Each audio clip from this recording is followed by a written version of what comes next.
Good afternoon to Study Buddy. Sa video ito, gagawa tayo ng simple object. So, ginawa ko tong video na to especially sa mga beginner kung ikaw ay nagsisimula pa lang mag-aral ng AutoCAD. So, magagamit mo ito para ikaw ay matuto. Since simple pa lang yung mga command na gagamitin natin dito sa object. So, una is analyze muna natin yung image na gagawin natin. So, after natin ma-analyze yung ating image, then start na tayo. By the way, si AutoCAD naman wala naman yung sinabi na dapat dito ka magsisimula. So, depende sa iyo yan kung saan ka mag-start. Kung dito sa point na to, or dito sa point na to, or dito sa point na to. Okay? So, let's start.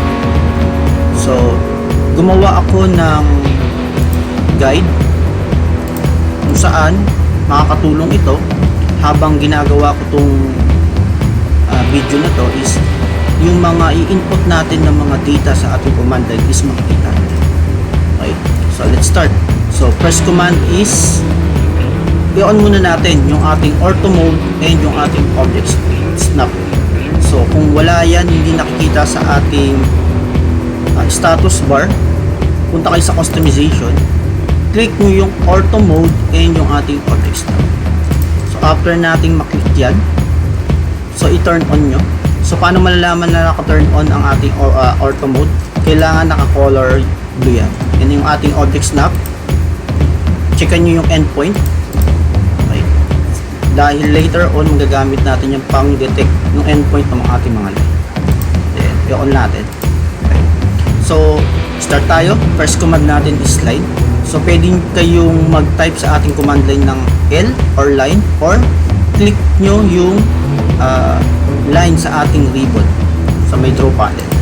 Then sabi specify first point. Okay, so dito ako mag-specify kahit saan kayo mag-specify ng point. Then yung arrow natin na naka-downward, so dapat yung ating cursor or yung pointer ng ating mouse is pointing down. Then input nyo is 15, enter. Next is going to left or pointing left, 80, enter. Then upward 60, enter. And off nyo yung ating ortho mode and on nyo yung dynamic input. Okay, so bakit ko pinapa-on yan tsaka bakit ko pinapa-off? Optional siya, nasa inyo yan. So ito, ginagawa ko to para mapakita nyo yung gamit ng dynamic input. Once na inon nyo na yung dynamic input, ayan. So kung mapapansin nyo, so meron siyang dalawang box, which is yung unang box niya, ang nilalagay dyan is yung distance ng object natin. So ang distance ng ating object is 65, then itatab nyo lang yan, then i-input nyo is 337 degree. So bakit 337 degree? Dahil po yung ating nag-i-start yung ating angle. So gagawa ko ng imaginary line natin. Ito po yung nag-i-start. Counter clockwise po yung start ng ating angle. Wala dyan. So from 0 counterclockwise is 337. So paano ko na compute yun? Dahil ito is 270 plus 67 is 337. Okay, ulit lang natin. Next is yung ating number 5 na tayo. By the way, so kung i-off ko naman yung ating dynamic input, pwede din, pero mag-i-input tayo ng ating data or ng ating value sa ating command line. Okay, so specify first point. So gagamit tayo nung relative Cartesian coordinates. So ito po yun. So kailangan may symbol yan na at 65 less than na symbol 337. Then enter. line, specify mo yung first point at 65 less than 337. Enter. So same sila nung pinalabasan mo sa ating nag-input tayo sa dynamic input. Next naman natin, on lang uli natin yung ating dynamic input and enter natin yung 45 na distance, tab 58 degree, then enter. Okay, so paano ko nakuha yung 58 degree na yan?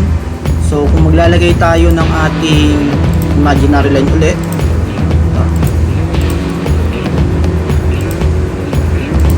ayan. So, yung ating degree, since ito ay 99 degree yung required natin dito sa ating image or ating object, so yung ginawa ko is kinuha ko yung distance or yung angle nito 67 degree.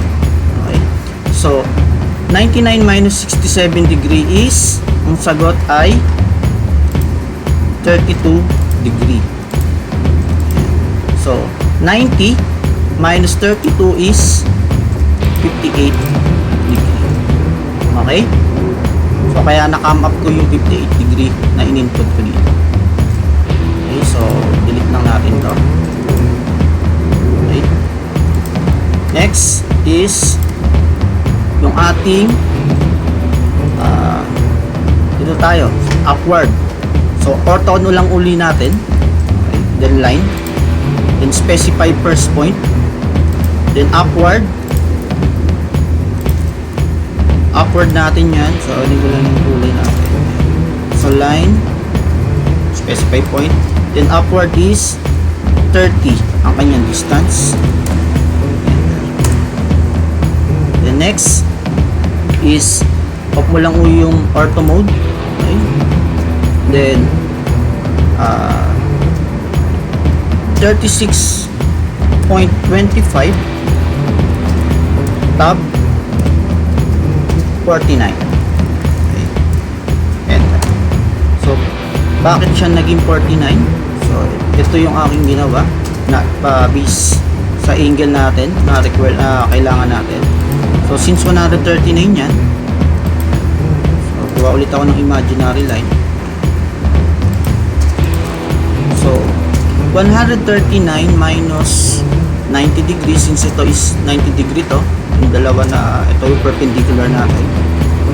Okay, so 49 degree. Okay, next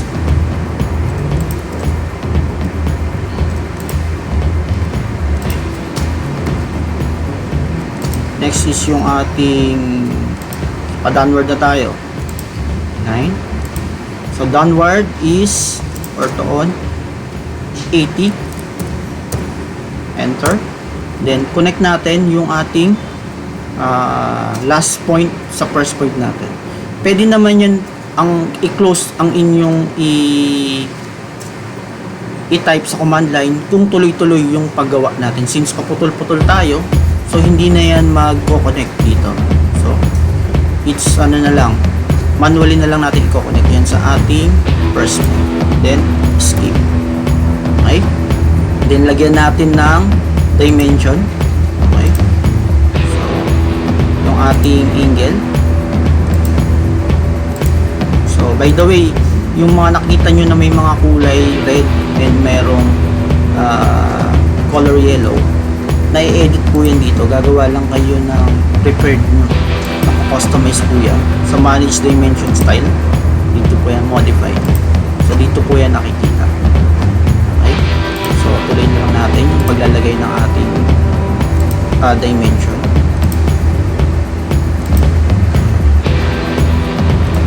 So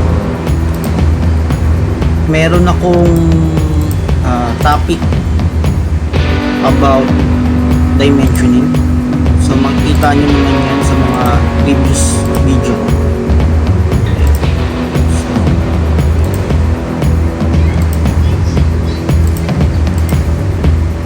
ang ating mga vertical line and ating horizontal line.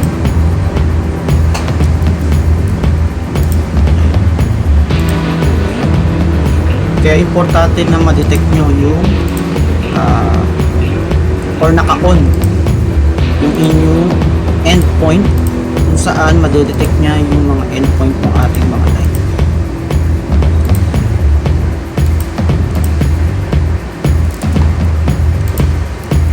Okay. So, itong line na to.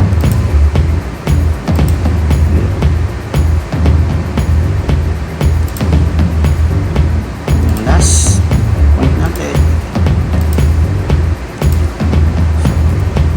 I hope nakatulong itong video na to sa mga beginner at mga newbie na nag-aaral ng AutoCAD. So, thank you very much. Salamat.